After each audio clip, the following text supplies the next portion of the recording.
Well, my child, it's quite dangerous to explore places where you do not belong. Where were you headed that you ended up in my private chambers? We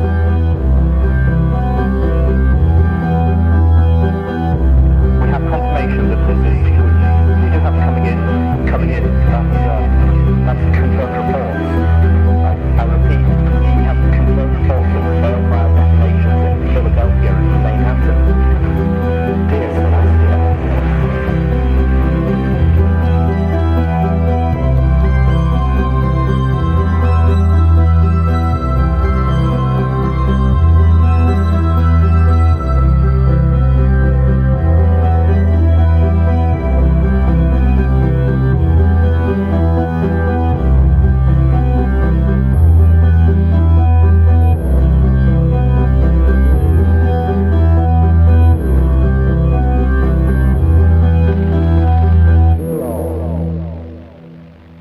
That was Blue Boy with Grave Fission. Hey there, friends. I'm Nuclear Yuki, and welcome, once again, to a Nuclear Reading Show. Today, we're continuing on with Kkat's Fallout Equestria. And also, if you're enjoying what I'm bringing to the cold, dark wasteland, don't be afraid to tell your friends about me, or find me on Twitter as Nuclear Yuki. It's a big help.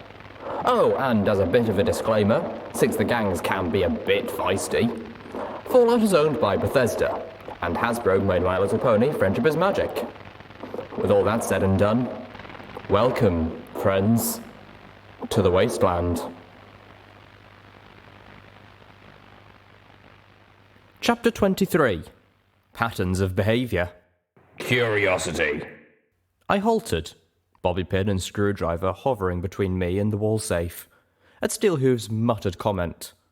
This safe was the only container within the Helping Hoof clinic which hadn't been successfully scavenged by ponies before us. Anything that could hold valuables had already been looted. Brighter spots on faded walls showed where medical boxes, probably locked, had just simply been torn away from their mountings. Huh? Eloquent as always, Littlepip. Steelhooves whinnied. Your little friend Homage asked me what I thought your defining characteristic was. What? When? Oh, goddesses. What did Steelhooves tell her? Please don't let it be bad or embarrassing. While you were hospitalized, Steelhooves responded bluntly. Do you really find it surprising that she would ask your companions about you? No, not really. She was probably trying to get to know the real me more, especially before taking our relationship to a new level. It was wise. I just wasn't sure Steelhooves was the pony I would have wanted her getting a reference from. What did you say? I asked nervously, and then I felt immediately stupid. He just answered that, didn't he? I mean, okay, curiosity. That isn't so bad. Yeah, I'm curious. I don't think you could call it my defining characteristic. We're walking into hell, Velvet Remedy interjected, and Littlepip is sightseeing. No, I argued. I'm not. I stopped talking at her knowing smile. Hey, the clinic was right here, right on our way. And you know we could use the medical supplies, if we find any. Yep. Y'all should have seen Littlepip in Stable 24. Calamity agreed, mimicking my voice. Poorly, I might add. He called out, Dangerous critters! Let's explore! Hey, you're the one who wanted to go on the next adventure with me. I figure she's been like this ever since stepping out of her stable, Calamity concluded. Reckon I can't blame her, living in a box. Oh no, Velvet Remedy chimed in. She was like this inside the stable too. I sighed. Apparently, this was going to be T's Little Pip Day. I turned away, choosing to focus on the wall safe. Let them have their fun. Velvet continued. When other colts and fillies decided to try new things in an effort to provoke their cutie marks into showing, they'd try soccer or ballet. Little Pip, she tries to invent the art of breaking into other ponies' private things. I broke the bobby pin, which was really frustrating since this lock was well beneath my skills. I took a deep breath, looking in a random direction that was neither the safe nor my friends. Pylite had perched on an IV stand in the corner near a medical bed. Behind her was a Ministry of Peace poster of a smiling Fluttershy with a white rabbit sitting on her head and colourful birds and butterflies flocking around her. The top of the poster read simply, "Remember," but the bottom half was so badly damaged that I couldn't tell what it was trying to say. There must have been some gentle but insidious power in Fluttershy's image, for I found myself feeling ashamed that we had forgotten what she had told us not to. "Well," I grunted, hovering at a replacement bobby pin, "maybe curiosity is my virtue then." My three companions looked at each other quietly, sceptically. Pileout let out a soft whoop as smiles broke across their faces, or at least across the muzzles of Calamity and Velvet Remedy. Simultaneously, they turned to me and told me that no, it was definitely a vice.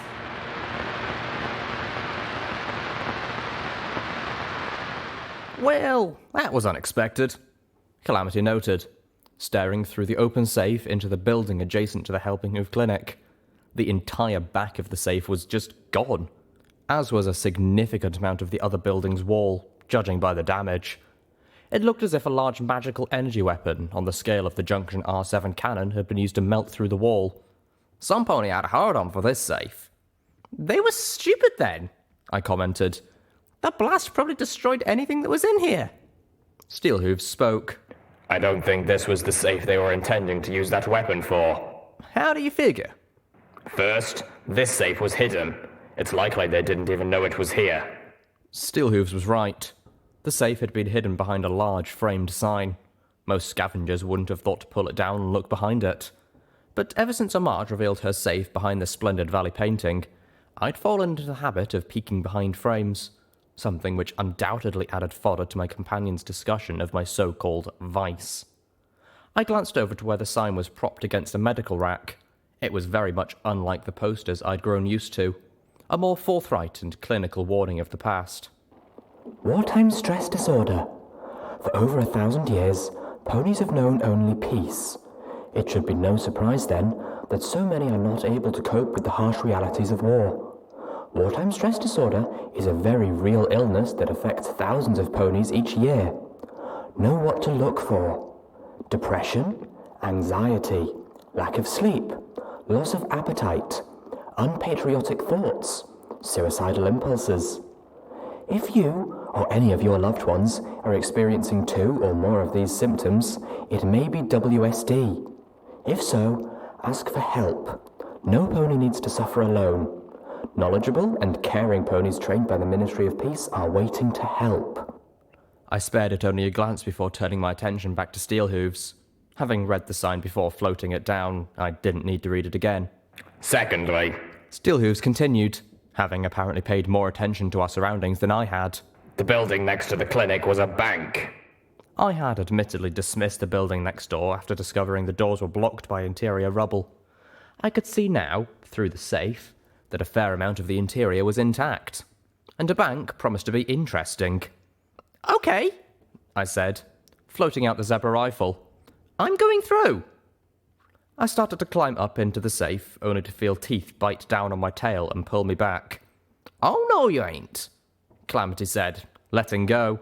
"Ain't no way the rest of us can wiggle through that thing," he said, pointing a hoof at the wall safe. I opened my mouth to protest, but he cut me off. "I ain't letting you brave the place alone. Whatever destroyed that wall might still be lurking in there." Calamity smirked. "Sides, you said your next adventure would be with me. You promised, and I'm holding you to it." I slumped. He had a point. Then I brightened. "Once I'm inside, I'll be able to see if the rubble blocking the front door and levitate it out of the way. I can let you all in through the front. It'll only take a moment."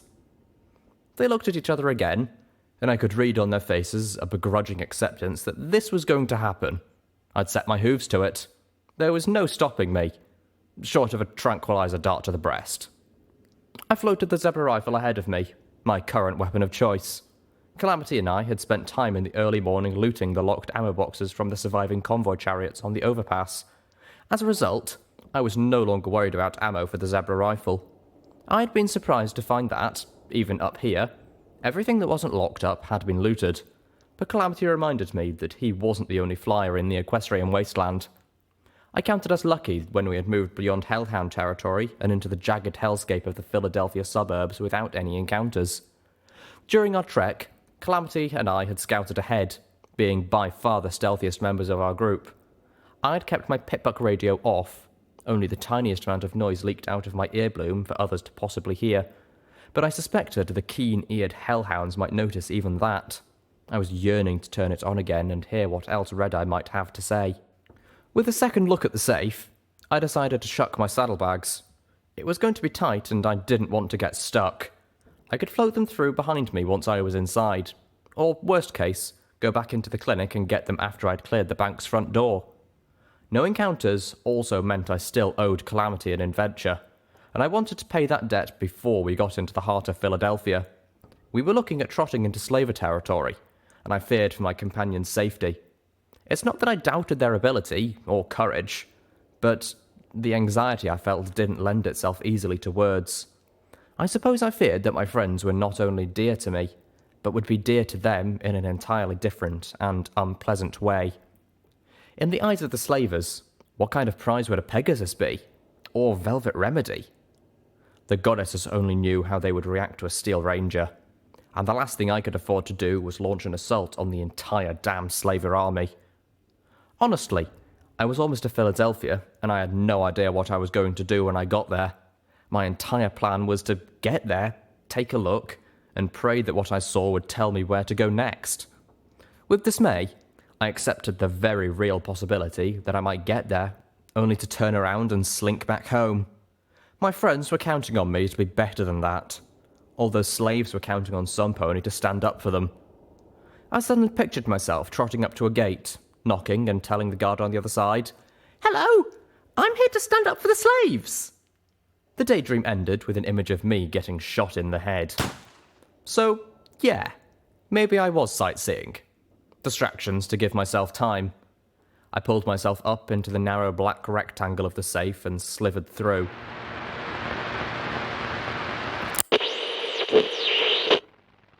A mare approached me just the other day. "Thank you, Red-Eye," she said. "You have given my life meaning. I was wretched before, but now I am part of something great. And I know that something even greater waits for me, the opportunity of a lifetime." Of course, she was only saying this in an attempt to get close to me so that she could use the crude knife she had crafted out of stolen metal. But still, her words moved me, so I did not have her killed on the spot. Instead, I sent her to the pit, where she would have the chance to exercise those murderous impulses for a more worthy goal. Velvet Remedy had darted into the mayor's room of the bank lobby, and we were all politely pretending not to hear her. The lobby radio helped, Red-Eye's words adding to the buzzing of the flies. Looking around, it pained me that my stomach wasn't rebelling nearly so hard. The stench made my eyes water, but I'd seen too much, too often. I could tell I was becoming numb, and it scared the horse apples out of me. I heard water start to run in one of the restroom sinks, and I felt a sudden urge to dash in. We hadn't checked the local water, but I was sure it was radioactive. Velvet must know that, but I doubted she was thinking clearly. "Splayed pony bodies and profane graffiti," Velvet said with a weak smile as she rejoined us. "Raider chic." She turned to me. "Let me thank you again for taking me to such lovely places." I honestly felt bad about this one. Once, the lobby had been a place for ponies to mill around while waiting for their turn with one of the tellers whose counters lined one side of the room, or who had business in the bank meeting rooms like the one I had crawled in through the safe, whose backside had been obliterated. But the raiders had taken a perverse glee in defiling this place, the extent of which I hadn't seen since the Ponyville Library. The crucified dog hanging from the ceiling lamp was a particularly revolting touch. "I agree with Littlepip," Calamity noted, having taken a look at the rear meeting room which had abutted the clinic. "Raiders living here tussle with some invaders who are a heap more dangerous. Lots of raider bodies, but none of their attackers." "Well, one," I corrected him. "Sorta." The pile of ash at what had been the centre of the magical destruction had still been glowing slightly pink, suggesting the battle wasn't that long ago. Calamity nodded. "My guess? Lucky shot," he said.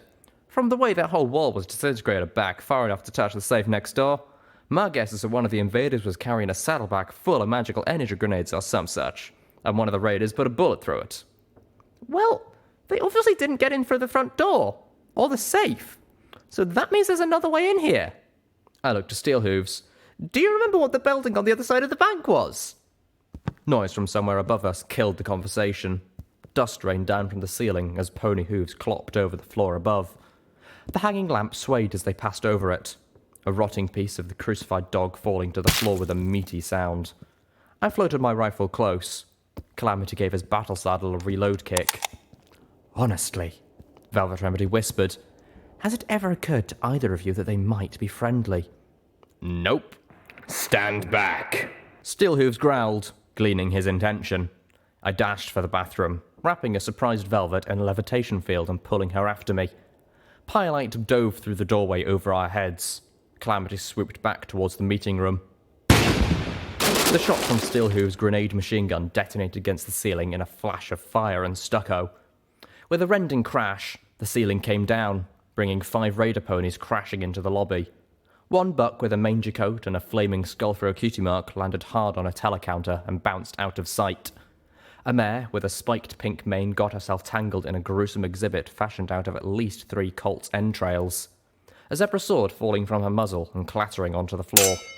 It slid to a stop at Calamity's hooves.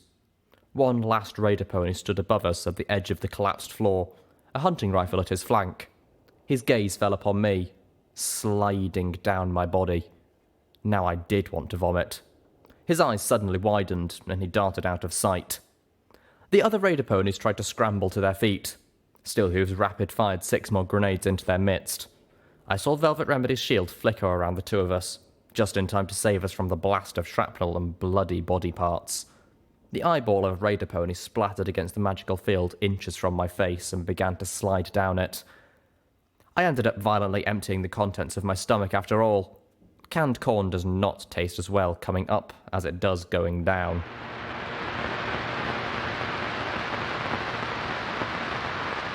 The one that fell over here and got away, Calamity called out, hovering in the air on the other side of the teller aisle.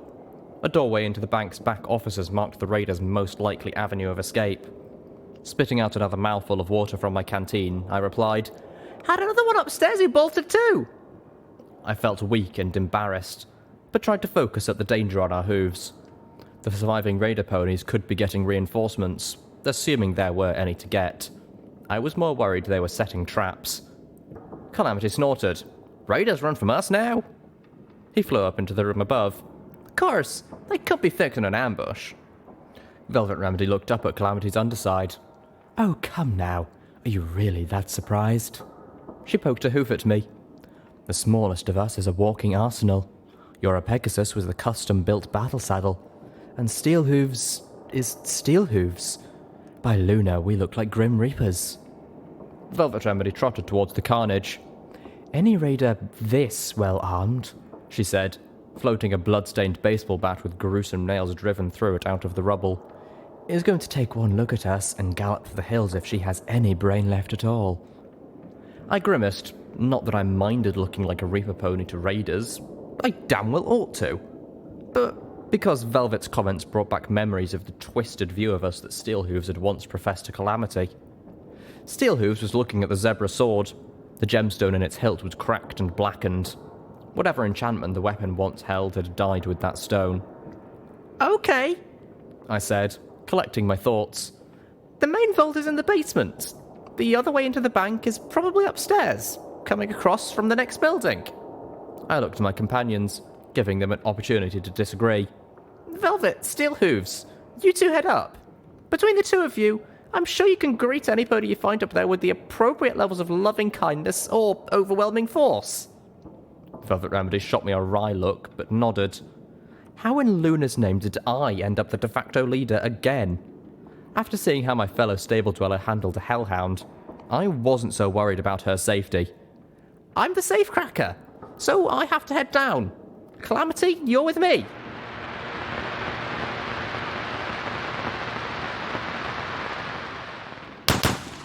A well-placed twin shot from Calamity's battle saddle caused the magical energy tower to explode, flinging shrapnel across the hall. Slipping into the Zenith Sats, I targeted the 2 remaining turrets and unloaded 2 rounds into each of them. They barely got a shot off, scorching an armor plate on my utility barding and giving me a painful but bearable burn beneath. We crept up past the guard desk and peered down the hallway beyond. It had a few doors that opened to side rooms, and at the end was a massive metal door of the vault, a terminal glowing on the wall beside it. As Calamity started into the hall, I paused at the desk. I spotted a book which had slid down behind it. Increasing your sales figures. The picture on the front was of a satisfied customer eating an apple. I floated the book into my saddlebags, having exhausted my current book collection and left it at Junction R7. I trotted into the hallway, catching up with Calamity. A scorching bolt of green energy shot past me, hitting the wall behind us and melting a hole, turning the faux wood panelling and bricks beneath into glowing green goo. There is nothing better than the smell of melting zebras in the morning! Crap. One of those. Back! I shouted to Calamity. The two of us barely made it into the corner when the multi-limbed hoverbot floated around the corner. I felt flames irritate my tail as the robot hosed down the hallway he had just been in with its flamethrower. Ow! Ow! Ow! Ow! I pranced, flames licking at my tail, until Calamity stomped the fire out. Ow! Pardon. I whimpered, tears in my eyes. Thanks. On our way down, Calamity had prodded me to unlock every ammo box, coin till, and desk. His saddlebags were now virtually overflowing with golden pre-war coins, as well as packages of cigarettes and bubblegum and other things he considered worth the wait. I wasn't really expecting to find a merchant we could trade with in Philadelphia, but I said nothing. I had taken most of the ammo, including a prince's prize of 4 magical energy grenades. Well, grenades did the trick last time, I whispered, floating 2 of them out. And, unlike alicorns, I'm pretty sure I can trick these things the same way twice.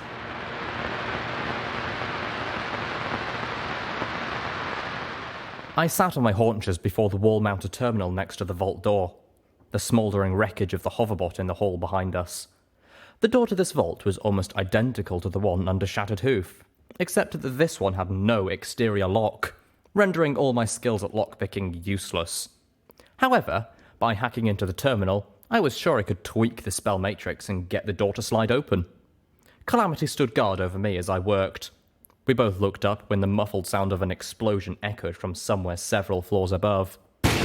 Not loving kindness, then? Nope. If I survive all this, one day I'm going to sit down and write a sequel to the Wasteland Survival Guide, covering all the things Ditsy Doo managed to leave out. I loved the Ghoul Pony, but seriously, a whole section on radhogs and barely a mention of hellhounds? And the chapter about making robots work for you was completely hoof-fucked. I concentrated on the puzzle before me, working my way through the possibilities of code until I settled on the right one. This was almost as hard as Pinkie Pie's terminal. Almost. With a series of loud clanks, the vault door slid down into the floor. I raised an eyebrow at that, then stepped into the vault. Some pony had already been in here. Only a scattering of pre-war coins remained. Most of the smaller safes that lined the walls were open and empty. Well, now I'm depressed. I took note of 3 smaller safes and 1 large one which still seemed intact. The locks on these suggested a level of skill required that was beyond... Was this the work of the same rival lockpicker who made such a mess of the Hippocampus Energy Pant 12? No, that would be absurd. But the little pony in my head wouldn't give up the notion. I started on the largest safe first, confident in my ability to beat it, and eager to show up my imaginary rival. It took an effort to open the safe, but the tumblers finally fell into place. The large door nudged open. I pulled it back with my telekinesis enthusiastically, driven to see what was inside. Inside were 2 objects, one of which I had seen before, recently, through binoculars. An anti-machine rifle. Only this one was pristine, with golden, flame-styled filigree, a custom bit, deep citrines embedded into the barrel, and an embossed nameplate that read, Spitfire's Thunder. It was also broken down to fit in the safe. Some assembly required. Calamity whistled at the sight of the massive gun. My own attention was drawn to the small box next to it. The box had a familiar Apple insignia on it, although just 1 rather than the 3 on Little Macintosh. I floated it out. The box had its own lock, but it looked significantly easier to pick. Them gems on that there barrel. I've seen gemstones like that before. Calamity was saying behind me, still fascinated by the gun. They hold an enchantment that sucks up the buck of the gun. Makes it so Pegasus can fire it without getting knocked off course. I chuckled. He probably thought he was being subtle. You want it? It's yours! I grinned. I've even got some bullets for it! The box with the apple clicked open. I realised I'd seen a box like this before as well. In Vinyl Scratcher's safe. Like that one, this held 4 memory orbs. I set the open box down. Behind me, Calamity was doing his best not to squee. Thank you, Littlepip. That's mighty gracious of you. Calamity? I shushed him with a smile. Stand guard! I think I might be gone for a bit. The orange-maned Pegasus spotted the box of memory orbs and nodded, turning to face the vault entrance in a battle-ready stance. I tilted my horn down towards the box, picking a memory orb at random, and focused. The bank, Calamity, and the entire equestrian wasteland washed away. Applejack was looking at me like I'd lost my mind. And just what the hell you think you're wearing that for? I had really hoped to learn more about the past, and with any luck, the mayors of the ministries. But to find one of them addressing me, up close and personal, this seemed like beyond the stroke of fortune. The room around us looked very much like the suites in Ten Pony Tower must have before their prime. This was a ministry hub, perhaps. There was a song playing in the background that I'd heard before. I want to calm the storm, but the war is in your eyes. How can I shield you from the horror and the lies?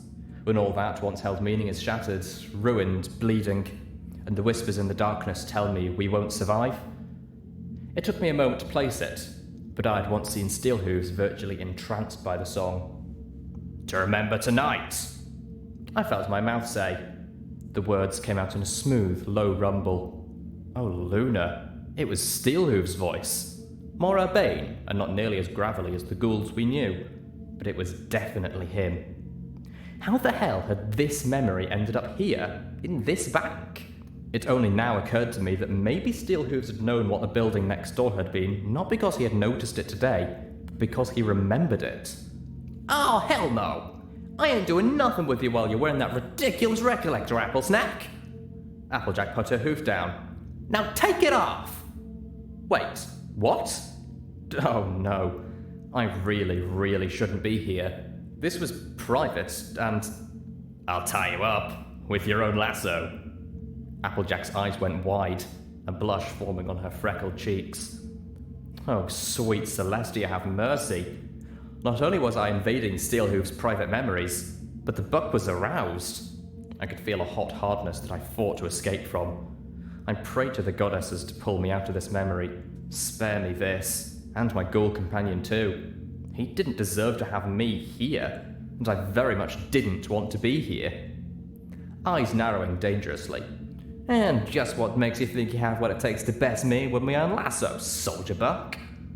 Part of my brain paused to marvel that the country filly turned major political figure had fallen for a city buck turned soldier.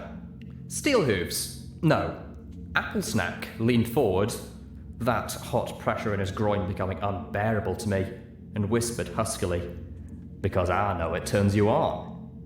Way too much information. Please, Celestia, Luna, any pony, stop the memory. I need to get off now. Leave. Need to leave now. I almost felt my prayers were answered when a loud chiming sound rang out from nearby. A glowing terminal.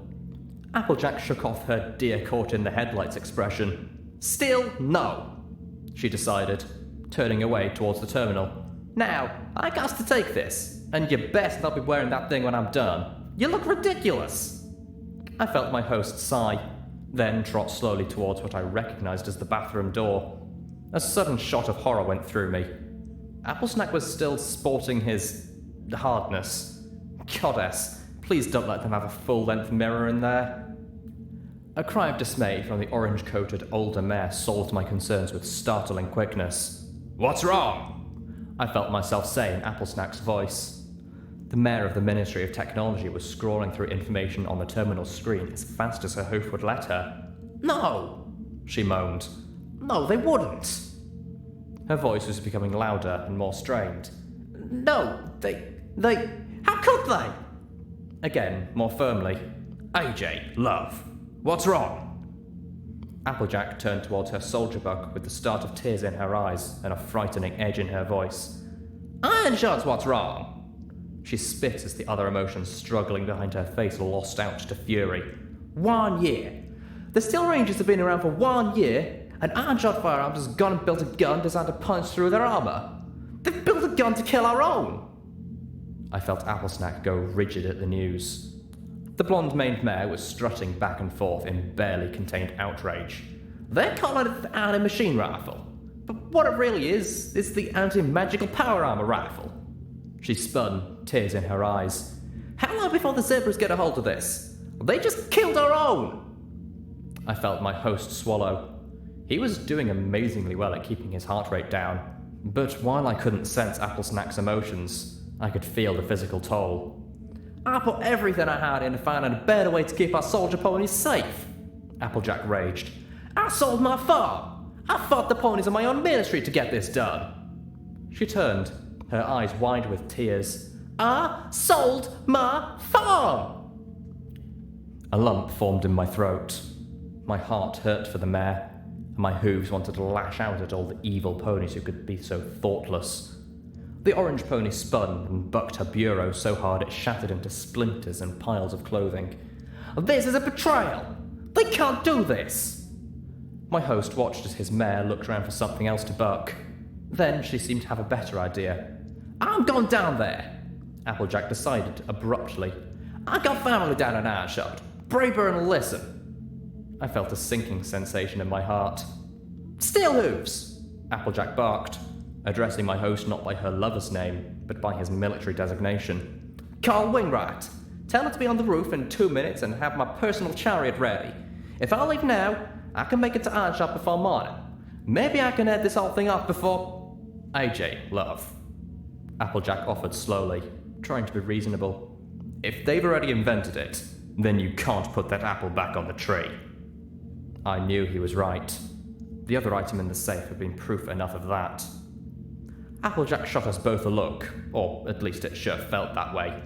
Well, some pony ain't getting any for a good bit. If I could speak, I would have told her that such expectations had long passed. Now make that call! The orange pony turned back to gaze at the scattered fragments of wood and dresses. Great. Now I've got to find something official looking to wear. Less than 3 minutes later, Steelhooves was saying goodbye to Applejack as she stepped into the elevator outside their suite. The call to Wingright had been made, and the Ministry Mayor's chariot was waiting on the Pegasus landing platform. I'll be back before you know it, Applejack insisted, dressed in a stiff, formal suit dress that did not appear to get much use, and looking slightly less murderous, but no less determined. I am sorry this night ain't gone like you were hoping for, but I'll make it up to you. Promise. She turned and raised a hoof, touching a button for the landing platform. As the ornate doors slid closed, she cocked her head. And take that recollector off. You look...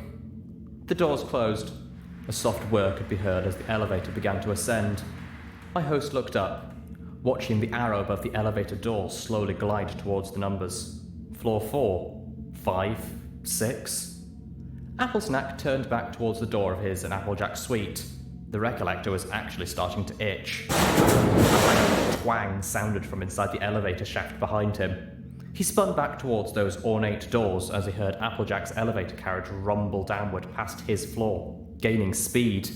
Then there was a loud, horrendous, metal-twisting thud.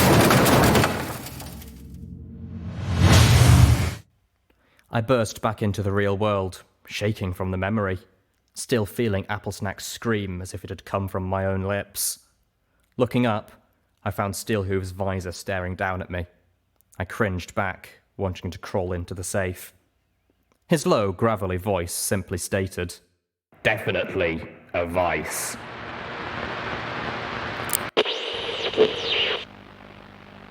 What is unity? The voice of Red Eye sounded in my earbloom. Calamity and Velvet Remedy had naturally taken the lead as we worked our way back through the bank. My hooves felt heavy, like mine were the ones wrapped in steel. I couldn't look at Steelhooves. I could feel him staring into me, not saying anything. It was so much worse than being yelled at. Unity is you. Unity is your family. Your mother and father. Your brothers and sisters. Or at least, it will be. I have seen it. And yes, Unity will be me as well. But for now, I am merely its, and thus your humble servant. The goddess has gifted me with the vision of Unity, and it is she who will bring peace to this troubled land.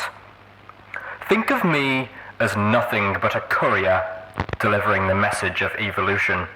We follow the goddess in her great quest to heal this land and all the good ponies within it. No pony dies in Philadelphia unless they choose to, and in the new Equestria, no pony will ever need to die again.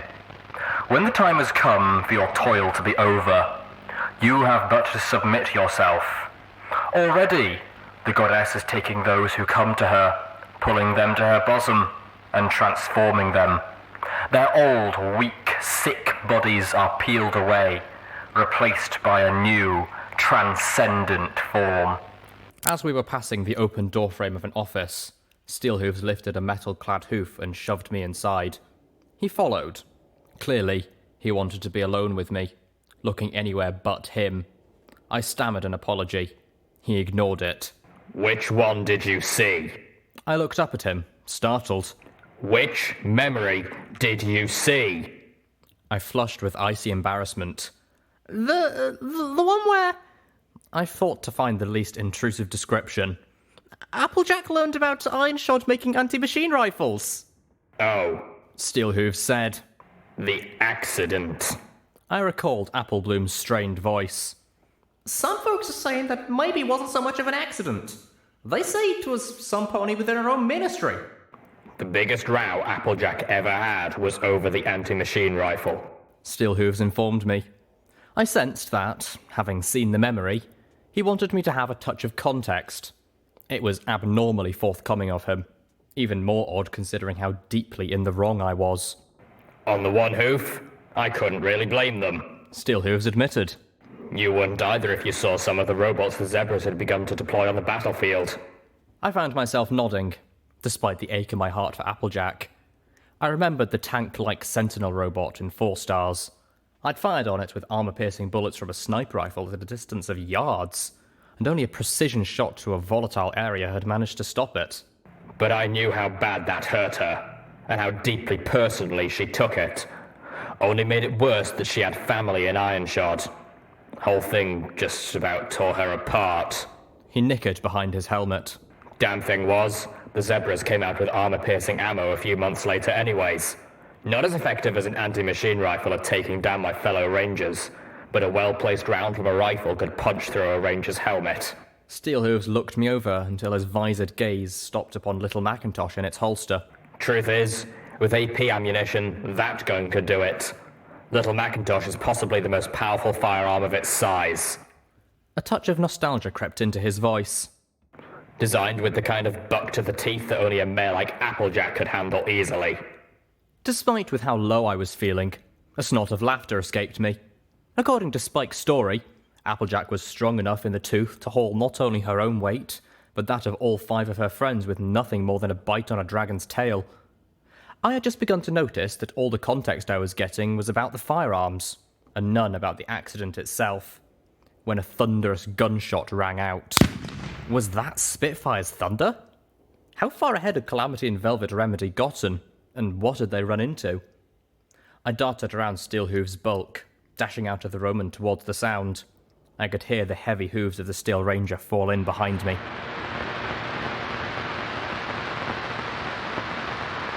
That was a warning shot. I heard Calamity state ahead, his voice muffled and slightly mumbling. I don't give 2. Warning shots are supposed to miss. Velvet Remedy barked sternly. I didn't hit anything vital, was his response. He was speaking slowly, his words sounding like they came through clenched teeth. That weapon, a gruff mare's voice insisted, is the property of the Ministry of Wartime Technology.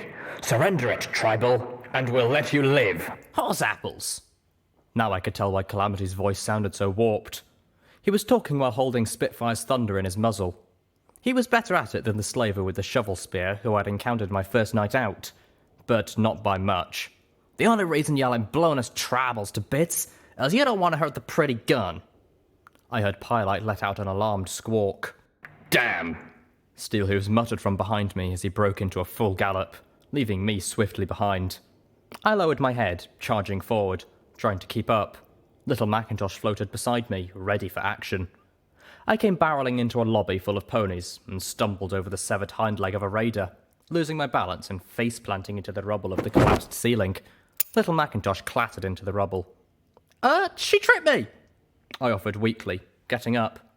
My eyes widened as I took in the 5 steel rangers in the room, only one of which was Steelhooves. One of the 4 new arrivals had taken a shot through the leg, and Velvet Remedy was fussing over it, much to the pony's chagrin. Calamity seemed intent on staring down the other 3. Without the massive Spitfire's thunder, my companions and I would have been helplessly outmatched, even assuming Steelhooves remained on our side. Steelhooves was standing rigid, staring from Calamity, the unique anti-machine rifle held in his teeth, to the Steel Ranger he had shot through the leg. It was as if Applejack's fears were playing out right in front of him. Calamity's habit of shooting first couldn't have reared at a worse time. The lead mare of the Steel Rangers quartet was splitting her focus between Calamity and Steelhooves. Addressing the latter, What are you doing with these primitives? Steelhooves ignored her. You shot a Steel Ranger. Them friends of yours came at us with intent to murder. Velvet Remedy spoke up again. Calamity's right. The moment they saw us, that one's missile launcher opened up, she said, pointing a hoof at one of the other Steel Rangers. And this one charged at us with a magical energy lance. I ask you again, said the lead mare, stepping forward. What are you doing here? Soldier, report!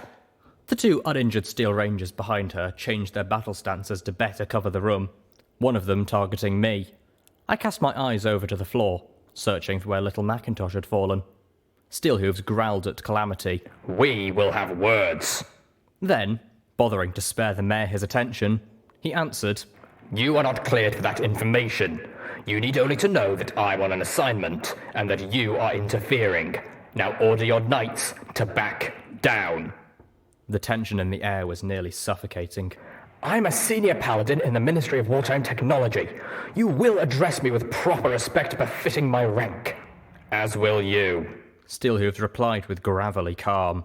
When addressing a superior officer. A younger buck's voice sounded behind the helmet of the missile launcher ranger. Elder Steelhooves? The question was met by a still room. I spotted little Macintosh but didn't dare float it up from the floor, certain that some pony would start shooting. Calamity broke the silence. Elder? Guess who's been holding out on us? My apologies, Star Paladin Steelhooves. The senior paladin said carefully. I did not recognize you. Your armor is that of a much lower station. Steelhooves nickered. Apology accepted. He turned to look at the younger buck. And I would thank you not to call me above my station. If you know of me, then you know I refused that position. The leading mare was not done, however.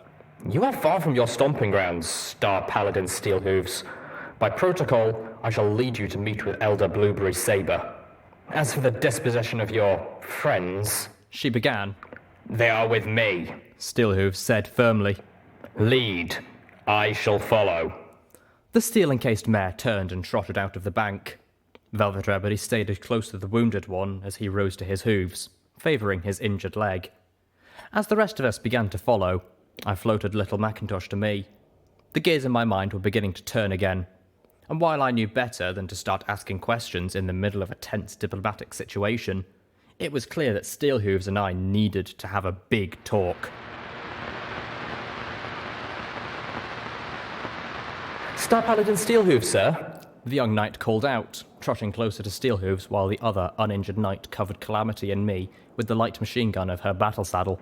Again, my apologies for before. The matter is past, Steelhooves said flatly.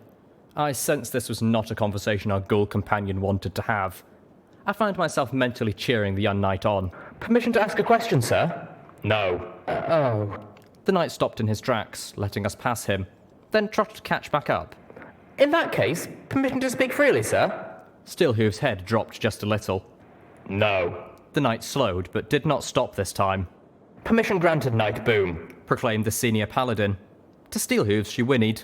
My troops, my territory, my rules. Sir, I just wanted to say, there are a lot of Steel Rangers who felt the same way you do, about following in the path of the Ministry Mayor. I mean, if you had just taken your rightful place as Elder, a lot of us would have gladly followed you. The silence stretched out as we trotted through the suburban wreckage that surrounded Philadelphia. Slowly, the young knight dropped back into position behind us. I heard his last words, muttered to himself before he fell quiet for the rest of the trip. We still would.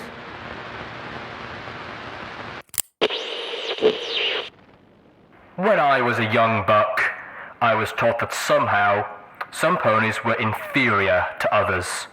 That those not born as earth ponies were weak, frail, unsuited to labour, incapable of pulling their own weight without relying on magic.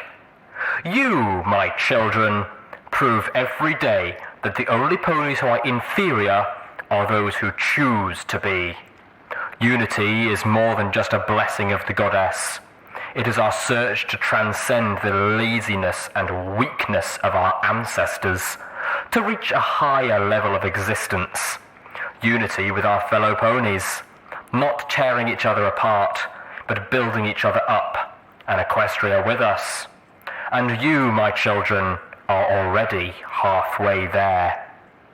In you, I see that unity already lies within us.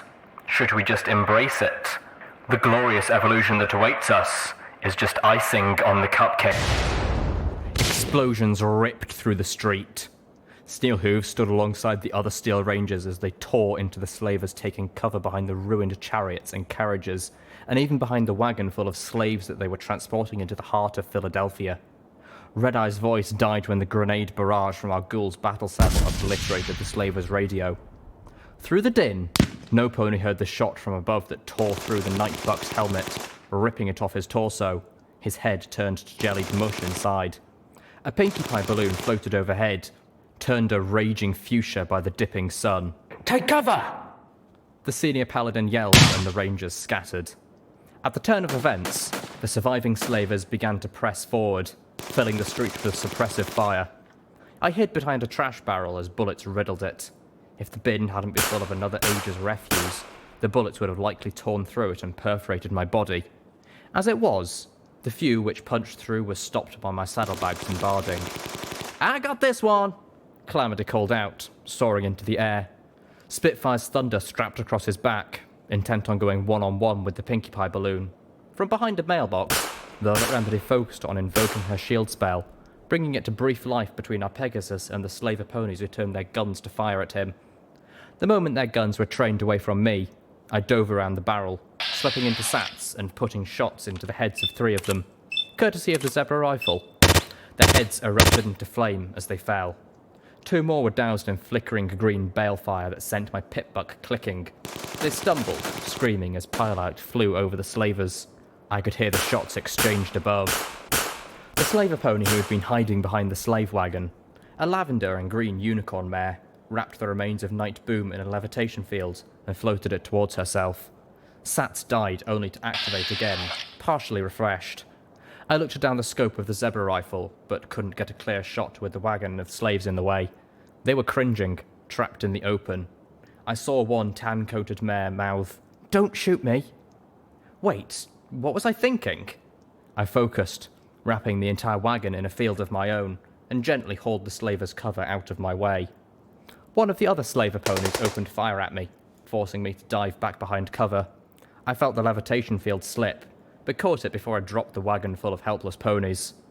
A hoot and a flash of green flame announced the death of the slaver pinning me. I turned to look back into the street just in time to see the lavender and green unicorn floating Night Boom's rocket launcher and firing a rocket through the display window of the store where the wounded Steel Ranger had taken cover. The storefront blew out in smoke and rubble. A moment later, the Ranger mare with the light machine gun tore at least a dozen holes in the unicorn slaver. The unique sound of Calamity's battle saddle rang through the air, coupled with an explosion. Hurrah! The Pegasus swooped down to hover over me. "You see that? Shot the grenade right out of her mouth, while doing a triple somersault dodge." He pumped a hoof in the air. "Who's the best shot in the equestrian wasteland?" I waved a hoof at him, urging him to take cover. A crackling whoosh sound filled the air. My shadow leapt across the ground as the sky above us suddenly lit up. Pointing at his breast, Calamity indulged in a bit of gloating. Winner of the best young sharpshooter competition 4 years running, well, that's who. Oh dear, Velvet said, staring up into the air behind her mailbox. Her face was painted with flickering light. I felt a splash of dread. Calamity, still hovering in the air above me, turned his face upward, his voice trailing off. He was watching, astonished, as the Pinkie Pie balloon consumed in flame. His mouth hung open. Flammable gas? He finally mouthed. The fucking slavers fill their dirigibles with flammable gas? Apparently. Littlepip, Calamity, Velvet whimpered, waving for our attention. It's falling our way. I knew I should move, but the holocaust above transfixed me. Bits of burning material started to rain down around us. My trance was broken when a blazing swathe of thick cloth landed on the trash barrel next to me, draping it in flame. Celestia clopped my clit with a hoofful of sunfire.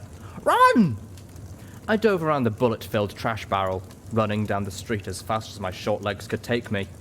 The light above was getting brighter as I could feel waves of heat pushing down at us. I didn't know. How could I have known? Calamity shot past me. What fucking psycho pony would do that? The imprisoned ponies turned towards the inferno in the sky and screamed. The air burned in my throat. Mercifully, I still had my levitation field around the wagon. I floated it off the ground, towing it with me as I galloped down the shattered street, trying to put distance between all of us and the massive ball of fire, shaped like Pinkie Pie's head, that was slowly crashing down to the earth.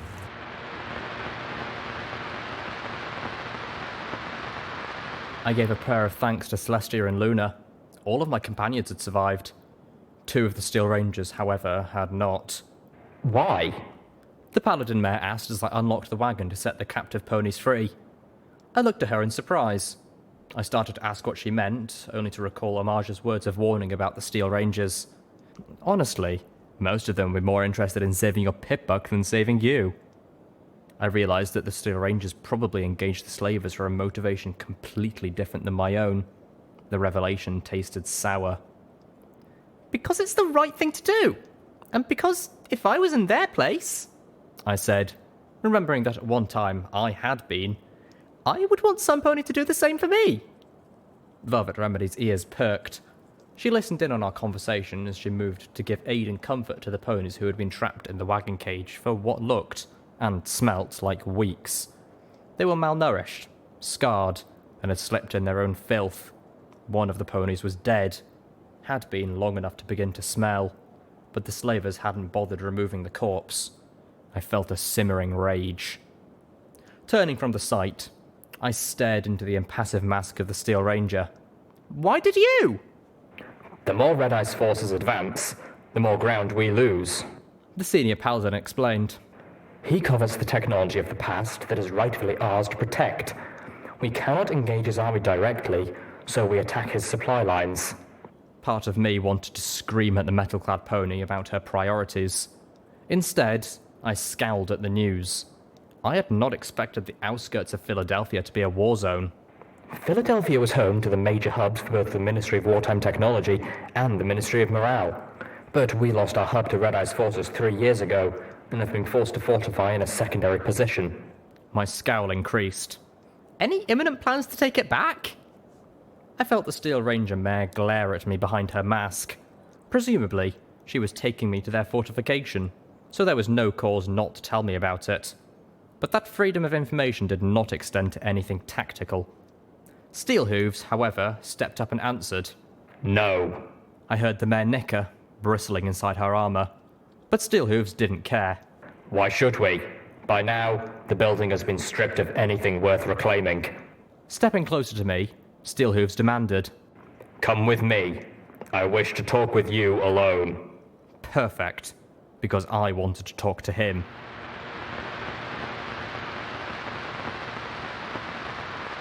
Why are you with us? We were in the burned-out husk of a small diner. Steelhooves remained, as always, hidden and expressionless behind his armor. And not that hogwash about having nothing better to do this time. I demanded. Once we were alone, leader Steelhooves had vanished. Once again, I was inexplicably in charge. Only this time, I really wanted to be. You said you were on assignment. What assignment? Steelhooves' tail swayed. Remember when you eavesdropped on my conversation with Calamity? The picture I painted of you and your friends. I nodded tightly. He surprised me with his next words. I don't believe any of that. He told me. You're not a spy or a secret agent of some Ministry of Awesome Black Ops stable. You're a good pony who is a victim of her own good nature and incessant curiosity. Sitting on his haunches, Steelhooves continued. In my assessment, you've survived through luck, growing skills, and the unusual fortune of having capable friends who are willing to stick by you even when you are amazingly stupid. Well, gee, thanks. I follow you because you are a better pony than I am. And you remind me of some pony else. You honestly strive to help and protect other ponies. I believe... He paused. There was a hitch in his voice. I believe she would have approved of you. Steelhooves dug a hoof at the red and black tiles, charred and scattered, that covered the floor. I told you before, not every Steel Ranger has the same view of our oath. I've always believed that we should follow in the example of our ministry mare, Applejack, that we should be pledged to her goals and priorities, that we should protect other ponies, both with our technology and our fortitude. We weren't meant to steal and hoard. We were meant to defend. I nodded slowly. I haven't been faithful to my oath for a long time, but at your side, I can be again. I looked away, the ghoul's words sinking in. When I turned back, I fixed him with a stare. That was the most heartwarming cart of horse apples I've ever heard. He stopped digging. It's the truth. Of course it is, I said. That's how you lie. If you recall, I've seen you do it before. I started walking around the Steel Ranger as he continued to sit. You tell enough truth that any pony would buy your story. But here's where the saddle rubs. All of that assessment had to have happened after you insinuated ourselves into our group. If anything, you just explained why you are still with us. I stopped in front of him and pointed. So I ask again, why are you here? All right. Steelhooves nickered, standing up, repeating his words almost verbatim. Do you remember when you eavesdropped on my conversation with Calamity? The picture I painted of you and your friends. Again, I nodded. That's what my elder believes you are. And my assignment is to assess the potential threat that you and the other residents of the stable you came from represent.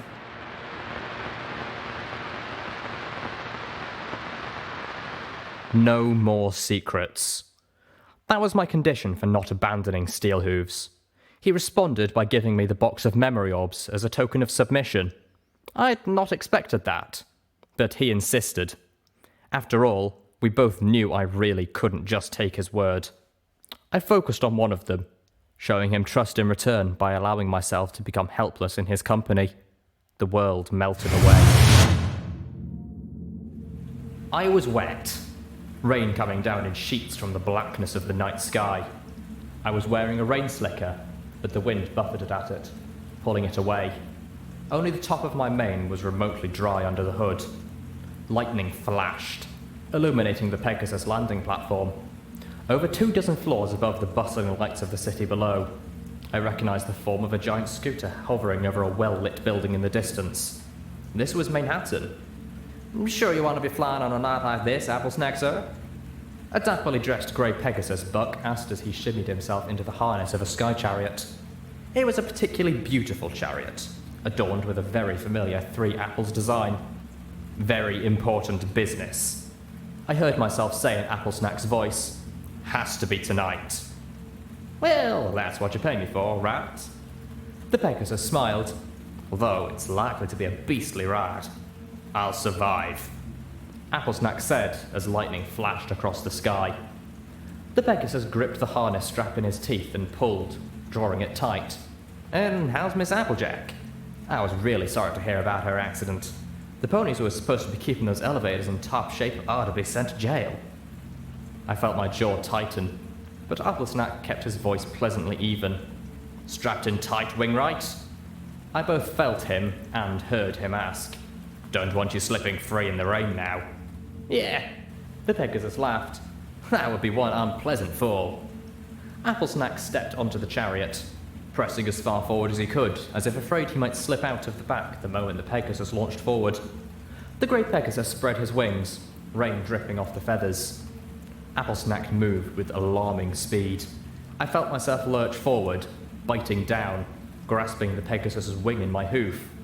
My host drew back, pulling, drawing the wing back over the metal front edge of the chariot as he raised up a hoof. Applesnack, what you... The Pegasus squeaked in surprise before I felt my hoof come down on that pulled wing with a bone-crunching blow. The Pegasus screamed. Spitting out the feathers of Wingwright's now crippled wing, Steelhooves growled, his voice low like thunder. Only 3 ponies knew exactly when Applejack was going to be riding up that elevator. Ah! My wing! My wing! What the hell? I checked your finances. Your account got a sudden influx of coins 3 weeks ago, and an even bigger one less than 8 hours after Applejack's incident. I was staring into the widening eyes of the blubbering Pegasus. My voice was dangerously low. My heartbeat wasn't raised at all. Really? You should choose something other than your filly's middle name as a password. I can explain, the Pegasus wailed, cradling his shattered wing. My sister died in the war. That was an inheritance. I don't think so. Applesnack turned and stepped down off the chariot.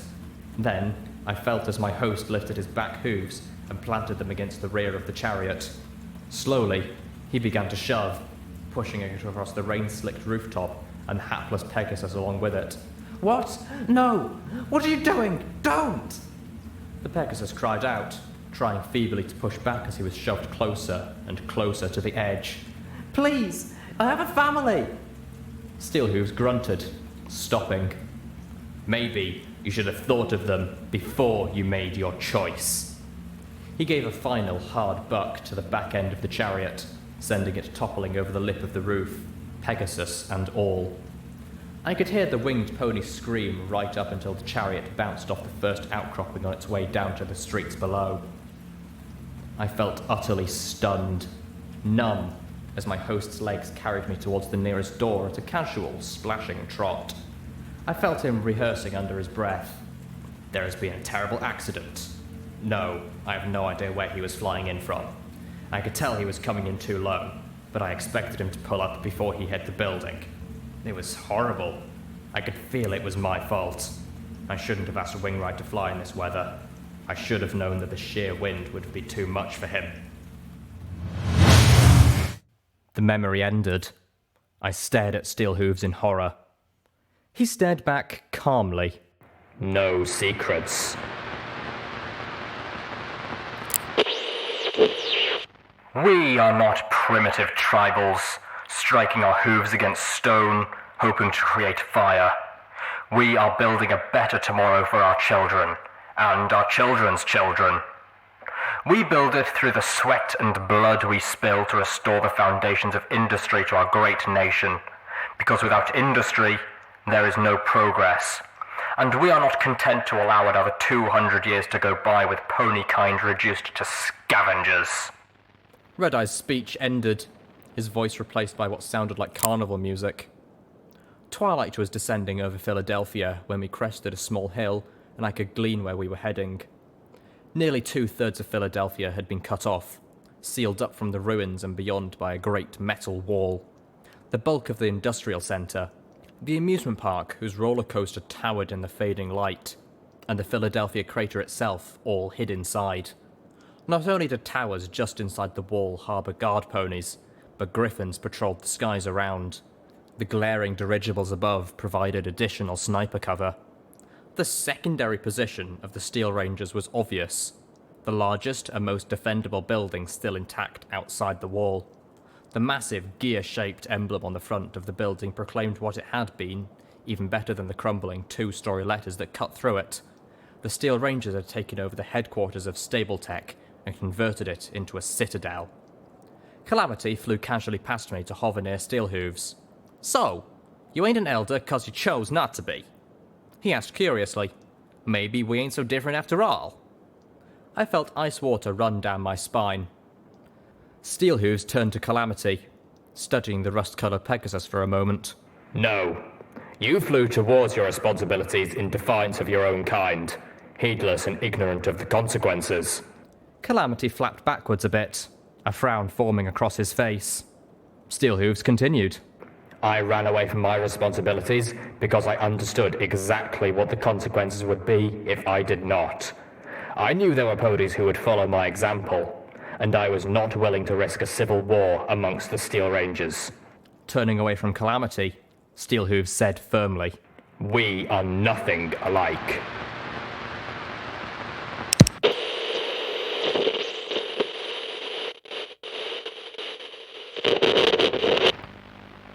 Footnote: Level up.